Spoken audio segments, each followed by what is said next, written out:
Guys, তো দেখো এখন বানানো হচ্ছে আম মাখা। এদিকে কে বানাচ্ছে দেখো, আমার বলুন। তুই খেলছিস, দেখাই তোকে, আগে দেখাই। ক্যামেরা চালু করলে ওকে আগে দেখাতে হবে। নে হয়ে গেছে শট। আর এদিকে দেখো আরেকজন আম মাখাচ্ছে, গিলছে, মানে আমাদেরকে খেতে দেবে না। আমরা প্রেগনেন্ট না, ও প্রেগনেন্ট। ও হচ্ছে আমাদের খেতে দেওয়ার বদলে আগে ও হচ্ছে খেয়ে নিচ্ছে, তারপরে মাখিয়ে ডাইরেক্ট খাওয়া শুরু, ঠোসা শুরু হয়ে গেছে। আর এদিকে হচ্ছে আমাদের রান্না, এখানে লাল শাক ভাজা হবে আর লোটে মাছের ঝাল হবে, লোটে মাছের ঝুড়ো হবে। আমার যা করবে ঝুড়োটা, লোটে মাছের ভুজিয়া আমি পারি না, ও পারে, তো সেটা ও করবে। আর এদিকে লোটে মাছের ঝোল করছি আমি আলু দিয়ে। লাল শাক আর লোটে মাছের ঝোলটা আমি কমপ্লিট করব, আর ও ঝুড়োটা করবে। তো এখন চল, সৌভিক খুশি ইউটিউব চ্যানেল।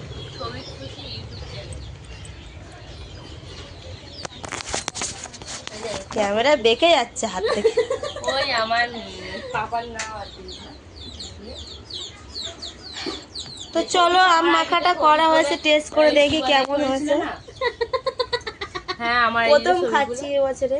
ও ধন্যবাদ আছে কি দেখ অমৃত। তুই ক্যামেরাটা ধরে যেতে চুপ। অনেকদিন পর আমি দেখতে পেয়েছি আমাকে, নাকি টকটক মিষ্টি মিষ্টি আমাকে অনেকদিন পর দেখতে পেয়েছি তো। হেভি হয়েছে। তোর ক্যামেরায় নিয়ে না বল কোথায় ছিল এতদিন, ঘুরতে গেছিল একদিন ভাতার বাড়ি ছিল, তাই সবাই ফিরলো।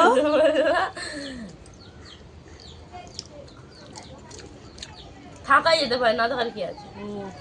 যে ফোনে ব্যস্ত, সবসময় ওয়েটিং। ভালো আছে, টকটক মিষ্টি মিষ্টি। খারাপ বললে এখন সুস্থ খেতে ওই জানে পুরো ভালো বলেছে। চল আগে খেয়ে নি, পরে ইউটিউব বানানো হবে। তো দুপুরে দেখো অনেকগুলো রান্না বান্না হয়েছে। শাক ভাজা করেছি, লোটে মাছের ঝাল করেছি আলু দিয়ে।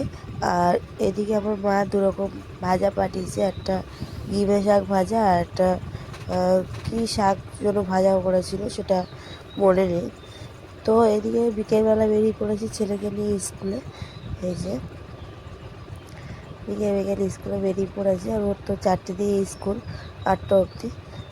আমি আজকে শাড়ি পরেছি, অন্য দিন শাড়ি পরি না, চুড়িদার পরে যায়, আজকে শাড়ি পরেছি।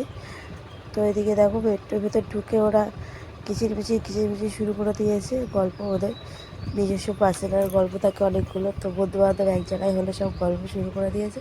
তো আমার ছেলে খেলতে খেলতে ওর চোখে লেগে গেছে, তারপরে থেকে ওর খিদে পেয়ে গেছে, খিদের জন্য বায়না করছে, কান্না শুরু করে দিয়েছে, খাবে।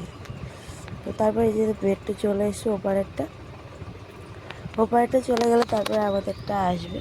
তো আমি এখানে দাঁড়িয়ে আছি, ওকে বলছি এখন চুপ করে, স্কুলে ঢুকলে বটবিটা কলা ডিম সিদ্ধ খেতে দেবে, খেয়ে নিবি। ও খেতে চায়, ওই জন্য আমি ওকে কিছু খাওয়াই নি বিকেলবেলা। আর এই যে এখন নখ খেতে ব্যস্ত বাবু, মানে ওর বাবার মতো অভ্যাস হয়ে গেছে, গালে নখ কাটবে। ওর বাবা ওর অভ্যাস সেরকম হয়ে গেছে। তো এইদিকে দেখো ওদেরকে দিয়ে ফাইনালি আমরা বাড়িতে ফিরছি স্কুলে।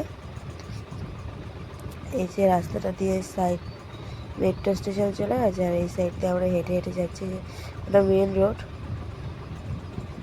তো তারপরে সন্ধ্যেবেলা আমাদের এখানে বাউল গান হচ্ছিলো, মৎসবের এখানটায় মৎসব হয়ে গেছে, তো বাউল গান হচ্ছিলো, তো সেটাই দেখতে এসেছিলাম। আমি ছিলাম 12:30 1টা অবধি বাউল গানে এখানে, তো তারপরে থাকা হয়নি।